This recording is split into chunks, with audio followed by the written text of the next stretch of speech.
Hey guys, welcome back for another video. Please hit the subscribe button and give me a thumbs up on this video. Also, make sure to hit that notification bell to know whenever I upload new videos. Today, I'm going to show you how I built this massive 8-foot tall bookshelf. Let's get into it.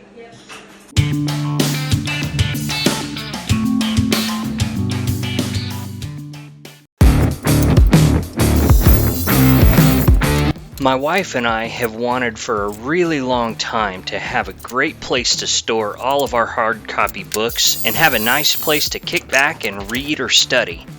The new house has provided us with the perfect opportunity to make that dream a reality. In a spare room right off our kitchen area, the previous owners used it as an office. This will be our library. After a lot of searching for bookshelf designs, I finally found this one by Anna White. I'll leave the link below in the show notes. She also has a great video of her own of how to construct this bookshelf. The thing I like about it is that it's easily customizable, so you can design it to fit whatever space you have. For this project, I purchased 3 4x8 sheets of 3/4 inch furniture grade plywood, 2 4x8 sheets of 1/4 inch plywood for the back, 9 foot each of crown molding and kick plate for the trim, 1 1/4 inch pocket hole screws, and a gallon of bare scuff resistant paint. I don't have any sponsorships as of yet, but if any of you manufacturers happen to see this video and you'd like to sponsor a future video, I'm here and I'm cheap. I had the guys at Home Depot cut my 3/4 inch plywood into 12 inch by 8 foot strips for convenience. Once I got everything to the shop, I set aside 4 of the 8 foot strips for my vertical shelf supports. I cut the rest into 25 inch shelves. For this project, I needed 21 shelves. I also took 3 extra of the 25 inch slabs and ripped them down to 4 inch by 25 inch to use as supports. Next, I used my Craig pocket hole jig to drill pocket holes in all of the shelves and supports. I got this jig as a Black Friday deal. I don't think it was a real doorbuster of a price, but I had wanted one for a while, so I'm glad I got it. It's definitely a game changer for woodworking. I'll add an associate link below for the jig I'm using. If you're in the market for one, I hope you'll consider using my link because it's absolutely no cost to you, but it helps the channel immensely. Speaking of helping the channel, please don't forget to subscribe and give this video a thumbs up.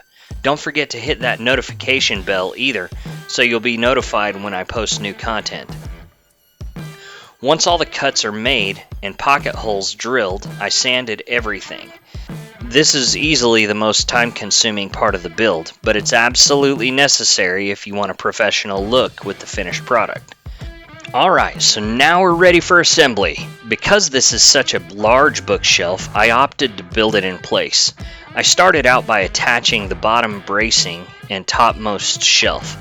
After those are in place, putting the first shelf in place is as easy as butting it up against the bottom supports and screwing it in. After that, you would greatly benefit from having 2 15-inch pieces of board to use as spacers for your next shelf and a bar clamp. Either that or about 4 extra hands.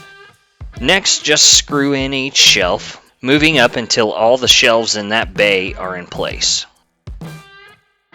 At this point, rather than completing the middle bay before moving on to the last one, I just secured the bottom braces and tops for the remaining 2 bays and then knocked out all the shelves at once. Before moving on to the back of the bookshelf, I added the braces under the top shelf on the side that will go up against the wall. The next step is to add the 1/4 inch plywood to the back of the bookshelf. I cut it so that the seam would line up on a shelf and you wouldn't see it from the front. I also trimmed it so that it would match the width of the bookshelf. I added some wood glue to the back of the frame and got a little help from my mother-in-law to put it in place. Unless you're Andre the Giant, you'll need a hand on this part. Finally, I used my brad nailer to secure the back of the bookshelf, and then it's time to stand it up. Now it's time for the real transformation, adding the kick plate and crown molding. I basically just cut my 45 on one side, then marked it against the bookshelf and cut the other side. Then brad nailed all the trim on, and voila! A professional looking custom bookshelf sans paint, which was ultimately brushed and rolled on.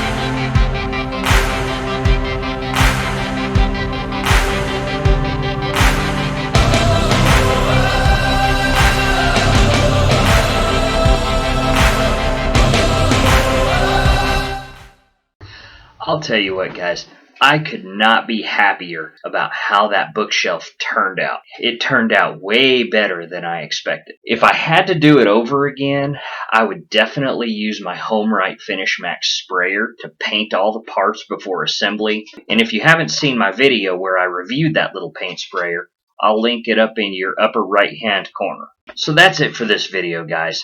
Let me know what you think in the comments below. Make sure you hit that subscribe button, give me a thumbs up, and don't forget to hit the notification bell so that way you know when I post new content. Until the next time, take care of yourselves, take care of each other. We'll catch you on the next one.